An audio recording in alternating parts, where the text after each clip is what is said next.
un momento de persecución, así es que el libro no circuló y ahora, 10 años después, cuando las cosas han cambiado, cuando vivimos en un país libre, cuando no tenemos la persecución de los tiranos y de los populistas y hoy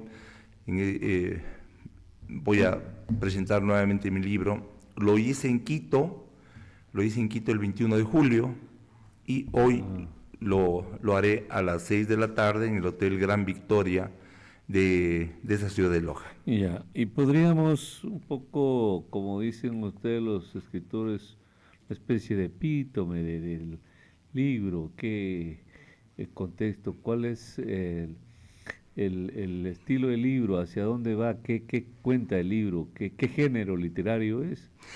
A ver, el libro está dividido en tres partes, Ya, ¿no? En la primera, yo cuento eh, una serie de proyectos, de planes, sí, básicamente de planes y de proyectos que desarrollé cuando fui presidente de la Cámara de Comercio de Quito, de la Federación Nacional de Cámaras de Comercio y del Comité Empresarial Ecuatoriano, que también fue durante 10 años presidente. Ahí realmente realizamos cosas muy importantes, nos preocupamos no de los comerciantes grandes, porque ellos tienen todo, sino de los pequeños y de los medianos. Desarrollamos algunos planes importantes, como el plan de seguridad, el plan de vivienda, crédito, fomento a los emprendedores pequeños, servicios a nuestros socios. Mire, yo siempre estuve de acuerdo con que la afiliación a un gremio no debe ser obligatoria. Pero claro, Rafael Correa, intentando simplemente destruirnos, realizó una modificación a la ley de comercio y eliminó la obligatoriedad. Para ese entonces nosotros ya habíamos puesto en vigencia muchos de estos planes y en lugar de disminuir nuestros afiliados, crecimos llegando a tener en algún momento 20,000 afiliados, de 5,000 que yo recibí cuando asumí la presidencia y cuando era obligatorio ser socio de la Cámara de Comercio. Entonces, básicamente la primera parte trata sobre eso, ¿no? Trata sobre propuestas, porque siempre nosotros, en este libro no hay, y durante mi mandato y después de eso, yo nunca, jamás he proferido un solo insulto a Rafael Correa. Nosotros siempre propusimos alternativas para que las políticas de desarrollo económico que eran desastrosas se puedan reenrumbar. Esa es la primera parte. La segunda parte es una serie de entrevistas a personas muy cercanas a mí, a mi equipo de trabajo en la Cámara, a mi equipo de trabajo en mi empresa Market, a mis hijos, a personas que me conocieron, como el general Paco Moncayo, Margarita Carranco, eh, Lolo Echeverría, ¿no? Gonzalo Ruiz Álvarez, Rodrigo Paz, ¿no? Que fue mi gran amigo, entrevistas a ellos. Y la tercera parte es una recolección de unos discursos que yo di en los onomásticos de la Cámara, discursos en los que yo dije lo que tenía que decir, ¿no? Y adicionalmente hay unas publicaciones, es decir, están unas copias de unas publicaciones, principalmente cuando Hugo Chávez llegó al Ecuador, ¿no? Este fue un remitido publicado el 30 de mayo del 2006, imagínense, ¿no? Y dice, los ecuatorianos libres estamos de luto por la presidencia de Chávez. Y aquí digo, ¿por qué estamos de luto? Otro, cuando vino... luto por la presencia. Estamos de luto por la presencia de Chávez. Yo le decía, Coronel Chávez del Ecuador es un país libre, es una nación altiva, que ha sabido forjar su historia sobre la base de una permanente lucha contra los dictadores, demagogos y creadores de miseria y pobreza. Todos los días vivimos una constante búsqueda por una sociedad justa en la que se fomente el progreso de todos a través del crecimiento de nuestra producción, de la creación y mantenimiento de empleo digno y del mejoramiento de las condiciones de vida de todos.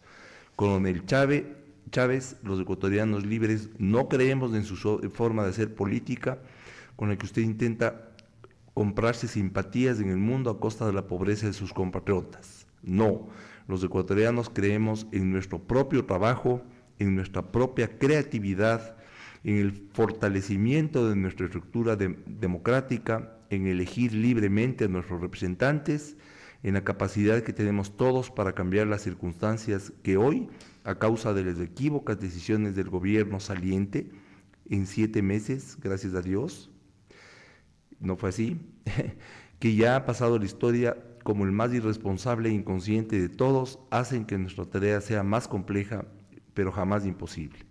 Coronel Chávez, usted y su discurso, usted y sus ofertas populistas, usted y su presencia en Ecuador hacen que hoy, 30 de mayo de 2006, sea un día de luto para todos quienes creemos en la libertad, la prosperidad y la solidaridad. Ahí está la razón por la que Estábamos de luto. Lo proscribieron al libro también. Una de las razones. Una de las razones. Luego de eso, cuando llegó este terrible Mahmoud Ahmadinejad, ¿no?, que era el presidente de Irán, dice.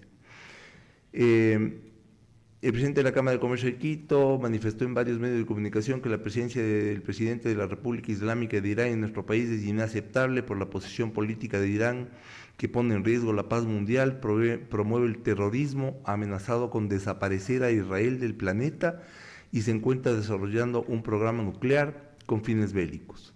De otro lado, el presidente de la Cámara de Comercio de Quito, quien suscribió un comunicado al respecto en varios periódicos nacionales, manifestó que la justificación comercial es un disparate, ya que luego de 5 años de costosos esfuerzos realizados por el gobierno de Rafael Correa, el intercambio comercial entre ambos países es prácticamente inexistente por complicaciones logísticas y financieras.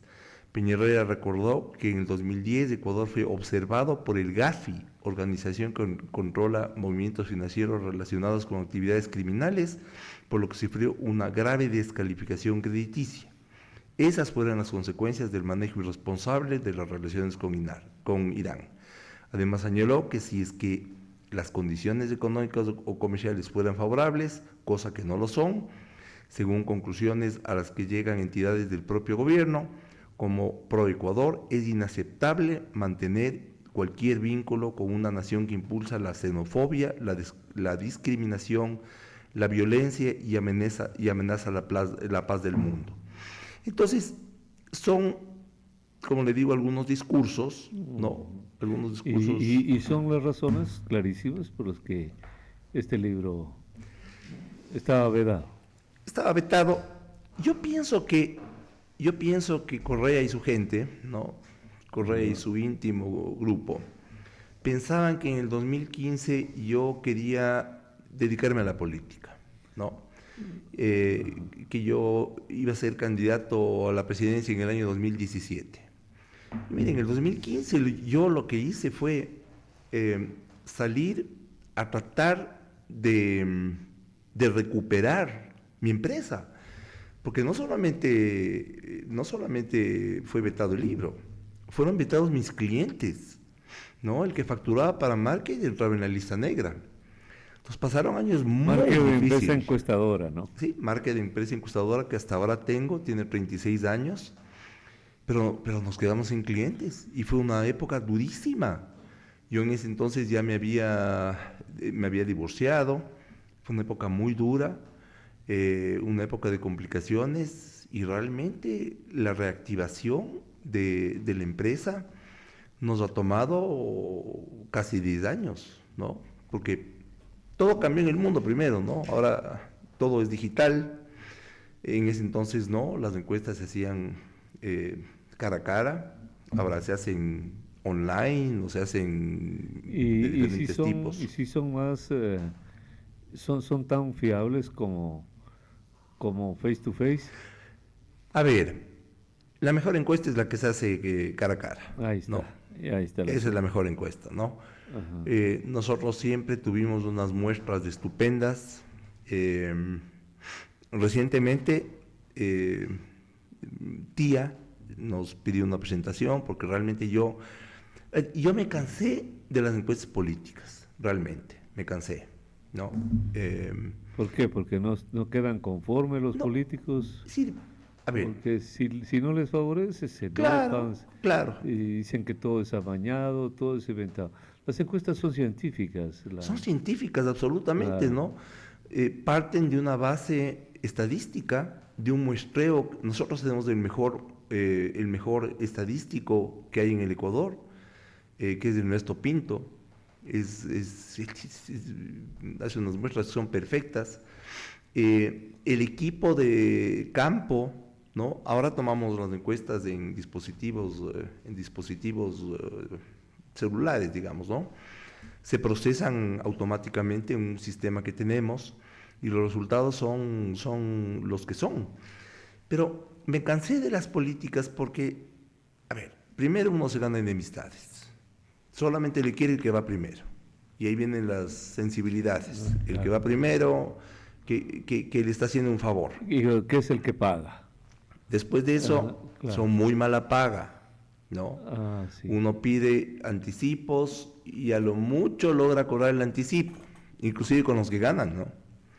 Hay muchas personas que invierten en las campañas, hacen encuestas sin cobrar, para que después quien gana les contrate. Y eso jamás para mí ha sido una posibilidad. Yo jamás he suscrito ningún contrato con el Estado, ningún contrato con ningún municipio que no sean unos 2 estudios que me contrató Jaime Nebot para la Dirección de Acción Social y Educación del municipio de Guayaquil, que tenían que ver con temas relacionados a temas sociales.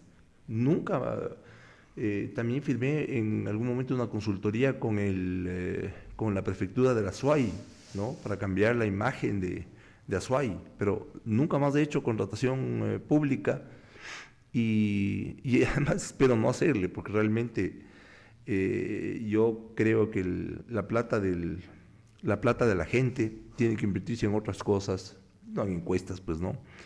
Eh, las encuestas son importantes, ayudan a tomar decisiones, pero esto de cada vez, de cada día estarse viendo en el espejito para ver qué tan bonito es uno, a mí me parece que es una barbaridad.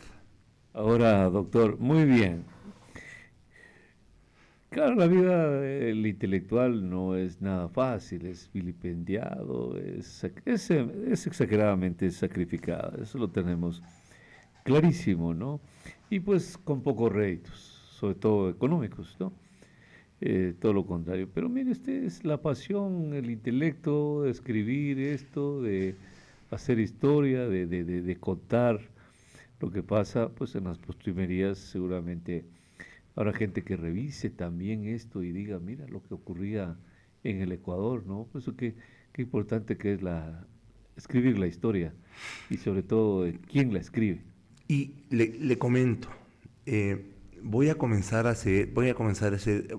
escribir historia de varios países, de varias provincias, de varios momentos históricos.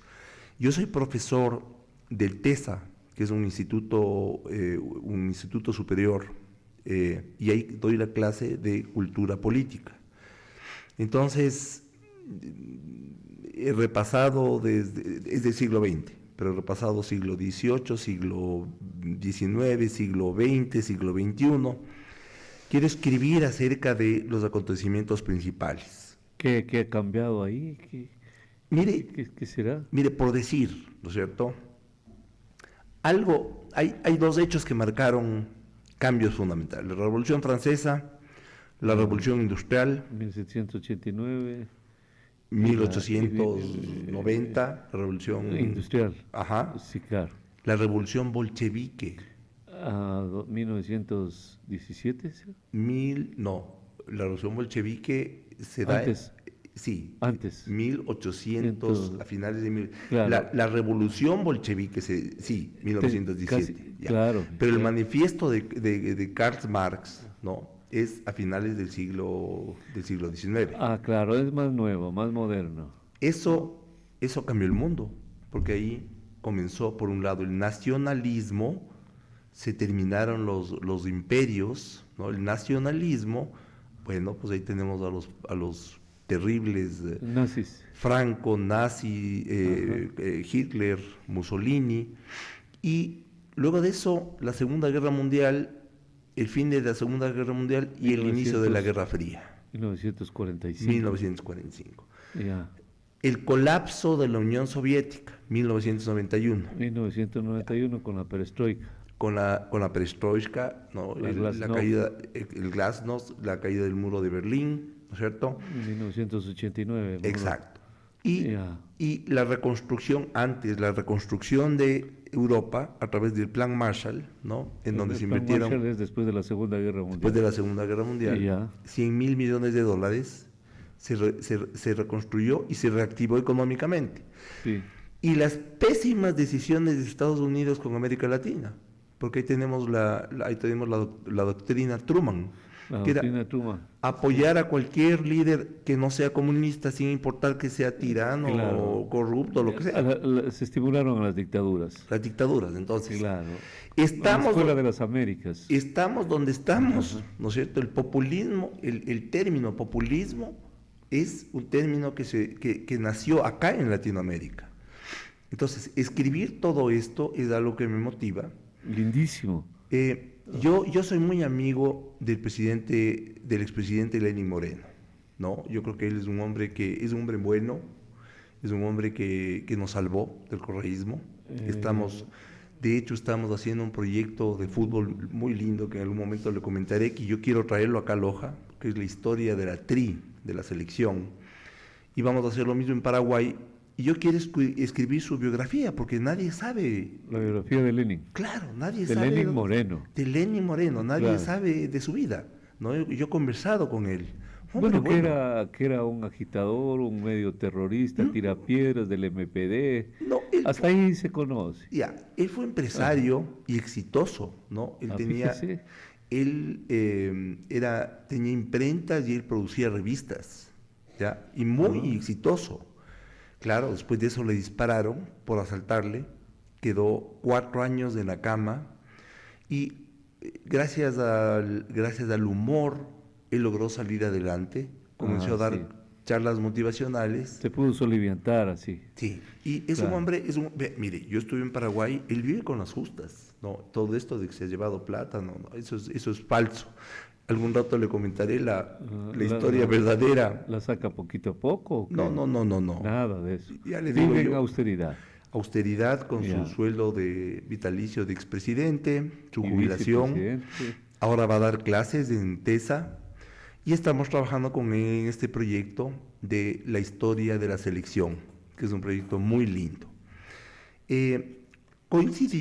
Imagínense usted, coincidió que un día tomó un Uber y comenzó a hablar con el chico que manejaba y él había perdido su trabajo, había trabajado en la Academia de Historia y había hecho justamente un posgrado en Historia de Fútbol. Así es que él va a ser nuestro principal asesor. Pero él me dijo, mira, tú has escrito libros de historia, vamos a pedir que te hagan miembro de la Academia de Historia.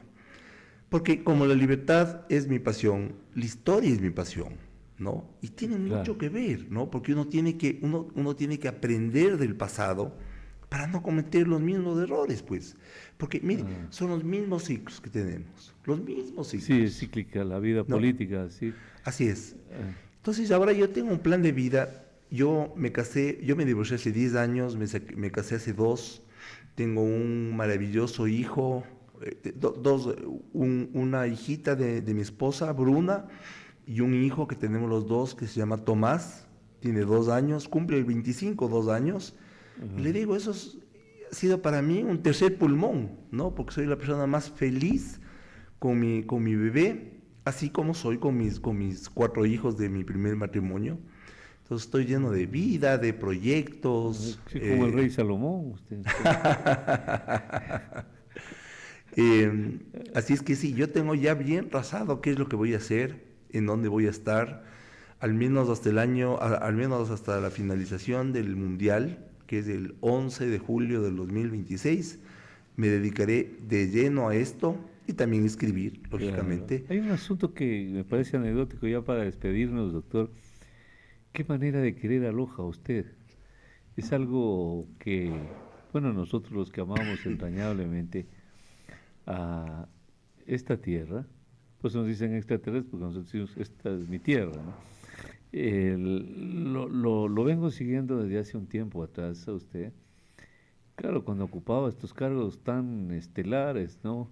Prominentes, verle su relación cercana, amistosa con el pueblo de Loja, Este me es agrada un, mucho este es eso. un pueblo maravilloso, Loja es una maravilla. Y mire, Freddy, yo tengo ahorita 3 proyectos que van a ser realidad. Primero, una zona franca en Catamayo. Ahí vamos a copiar y vamos a transformar, digamos, vamos a producir el café, que es el mejor café del mundo, el de Sí, Loja, sí, siempre le puso el ojo usted al café, ¿no? para exportar, ¿ya? Sí, La segunda es una zona franca para un parque solar en Zapotillo, está supuestamente en marcha. ¿ya? Sí, La tercera es, se tiene que construir un mineroducto.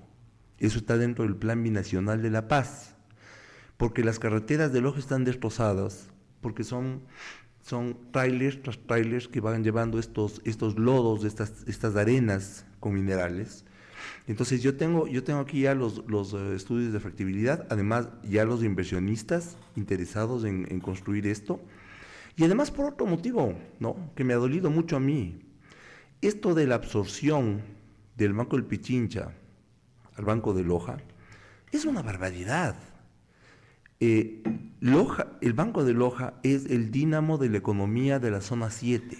Así es que yo, exactamente. saliendo adentro de entrevista a las 9 de la mañana, que ya son, voy a ir a abrir mi cuenta en el Banco de Loja, porque el Banco de Loja no puede desaparecer. No puede desaparecer. Yo voy a hablar con Antonio Acosta, pedirle una cita, justamente para hablar sobre ese tema. Este hombre visita mucho la provincia, le cuento que llega mucho a Mangaurco, a la tierra de los Guayacanes. Debe tener este hombre también alguna consecuencia, ¿no? Con la provincia de Loja. Sé que es un visitador asiduo acá, yo no he tenido el honor de verlo, pero debe entender que nosotros en Loja somos un pueblo apacible, un pueblo que vivimos en la austeridad, en el sacrificio, en la entrega, en la identidad. No somos gente ampulosa de riquezas desmedidas, ¿no? No, pues aquí para ser felices, como decía el padre Julián Lorente, nos basta mi Dios por dentro y un buen jarro de café también.